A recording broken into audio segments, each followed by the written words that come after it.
എന്നെ ആരും തൊടരുത്, പിടിക്കരുത്, തൊഴിക്കരുത് അങ്ങനെയൊക്കെ വിചാരിച്ചുകൊണ്ടിരുന്ന് കഴിഞ്ഞ് കഴിഞ്ഞാൽ നമുക്ക് എന്തെങ്കിലും കാര്യം നടത്താൻ പറ്റുമോ? ഹലോ ഗൈസ്, എൻ്റെ കോലം കണ്ട് ഞെട്ടണ്ട. എൻ്റെ ഫൈനൽ ഇയർ എക്സാം ആണ്. അപ്പോൾ ഇപ്പോഴും നമ്മുടെ പഠിത്തം നടന്നുകൊണ്ടിരിക്കുകയാണ്. അപ്പോൾ ഇൻസ്റ്റഗ്രാമിൻ്റെ പറ്റി എനിക്ക് പറ്റിയ ഐഡിയ ഇല്ല. 1 മിനിറ്റ് കൂടുതലാവും വീഡിയോ എന്ന് എനിക്ക് തോന്നുന്നു. അപ്പോൾ ഇപ്പോൾ പേളിമാണിയുടെ ഒരു പോസ്റ്റ് ഭയങ്കരമായിട്ട് വൈറലാവുന്നുണ്ടല്ലോ. അപ്പോൾ അതിനെപ്പറ്റി ഒന്ന് സംസാരിക്കണമെന്ന് തോന്നി. ഞാനങ്ങനെ പ്ലാൻ ചെയ്തെടുക്കുന്ന വീഡിയോ ഒന്നും അല്ല. ഞാൻ എൻ്റെ എല്ലാ അക്കൗണ്ടിലും ഫോളോ ചെയ്യുന്ന ഒരാളാണ് പേളിമാണി. നിള, നിത്താര എല്ലാവരെയും എനിക്കിഷ്ടമാണ്. പക്ഷേ ആ പോസ്റ്റ് എനിക്ക് ഇഷ്ടപ്പെട്ടില്ല. ഇപ്പോൾ സത്യമാണ്, നമ്മുടെ ലൈഫാണ് നമുക്ക് ഏറ്റവും ഇമ്പോർട്ടൻറ്റ്. പക്ഷേ എല്ലായിടത്തും നമ്മൾ എനിക്കൊന്നും പറ്റരുത്, എന്നെ ആരും ഒന്നും ചെയ്യരുത് അങ്ങനെ നോക്കിക്കൊണ്ടിരുന്നു കഴിഞ്ഞാൽ നമുക്ക് പല കാര്യങ്ങൾ അച്ചീവ് ചെയ്യാൻ പറ്റുമോ? ഇപ്പോൾ നമ്മുടെ ഇന്ത്യയുടെ ഇൻഡിപെൻഡൻസ് ആണെന്നുണ്ടെങ്കിലും കുറേ പേര് അവരുടെ ലൈഫ് മറന്ന് ശ്രമിച്ചതുകൊണ്ടാണ് നമുക്ക് ഇന്ന് ഇത്രയും സേഫായിട്ട് ഇവിടെ ഇരിക്കാൻ പറ്റുന്നത്. ഇപ്പോൾ ഇന്ത്യൻ ആർമി ആണെന്നുണ്ടെങ്കിൽ തന്നെയും അവരവരുടെ ലൈഫ് റിസ്ക് ചെയ്ത് അവിടെ നിൽക്കുന്നത് കൊണ്ടാണ് നമുക്കിവിടെ സേഫായിട്ട് ഇരിക്കാൻ പറ്റുന്നത്. അപ്പം എന്നെ ആരും തൊടരുത്, പിടിക്കരുത്, തൊഴിക്കരുത് അങ്ങനെയൊക്കെ വിചാരിച്ചുകൊണ്ടിരുന്നു കഴിഞ്ഞ് കഴിഞ്ഞാൽ നമുക്ക് എന്തെങ്കിലും കാര്യം നടത്താൻ പറ്റുമോ?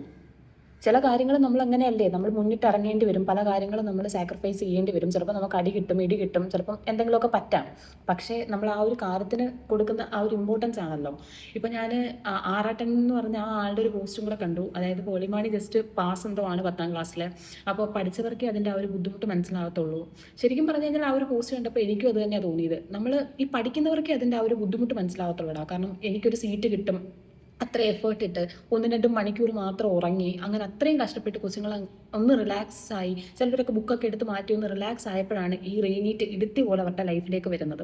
ഇപ്പോൾ തന്നെ ഞങ്ങൾ ഇന്നലെ എഴുതിയ എക്സാം, സർജറി എക്സാം ഭയങ്കര പാടായിരുന്നു. അതിനകത്തൊരു സേ ഒക്കെ വരുന്നതെന്ന് വെച്ച് കഴിഞ്ഞാൽ എനിക്ക് ചിന്തിക്കാൻ പറ്റത്തില്ല വീണ്ടും അതൊന്നും കൂടി എടുത്ത് പഠിക്കുക എന്നുള്ളത്.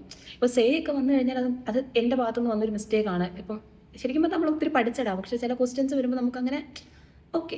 അപ്പോൾ അതൊക്കെ നമുക്ക് മനസ്സിലാക്കാൻ പറ്റും. ഇപ്പോൾ നമ്മൾ പഠിത്തത്തിൻ്റെ എന്തെങ്കിലും ഒരു പ്രശ്നം കൊണ്ട് അല്ലെങ്കിൽ ആ ഒരു എക്സാം പേപ്പർ മോശമായതുകൊണ്ട് നമുക്കത് കിട്ടിയില്ല, അതൊക്കെ നമുക്ക് മനസ്സിലാക്കാൻ പറ്റും. പക്ഷേ നമ്മുടേതല്ലാത്തൊരു തെറ്റുകൊണ്ട് അതിങ്ങനെ മാറി നമുക്ക് വീണ്ടും ആ ഒരു എക്സാം എഴുതേണ്ടിയൊക്കെ വരുന്ന ഒരു മാനസികാവസ്ഥ എന്ന് പറയുന്നത് ഭയങ്കര മോശമാണ്. അത് അനുഭവിച്ചവർക്ക് മാത്രമേ മനസ്സിലാവത്തുള്ളൂ. അപ്പോൾ നമ്മൾ ഓരോ കാര്യങ്ങളൊക്കെ പറയുമ്പോൾ അങ്ങനെ ശ്രദ്ധിക്കുക. നമ്മളെപ്പോഴും നമ്മൾ പറയുന്നത് മാത്രമാണ് കറക്റ്റ് അങ്ങനെ വിചാരിക്കരുത്. കൊച്ചുങ്ങൾ അവർക്കറിയാം അതിൻ്റെ വിഷമം. മനസ്സിലായോ? അപ്പോൾ എനിക്കെന്തോ പറയണമെന്ന് തോന്നി. അപ്പം ശരി, ടാറ്റ.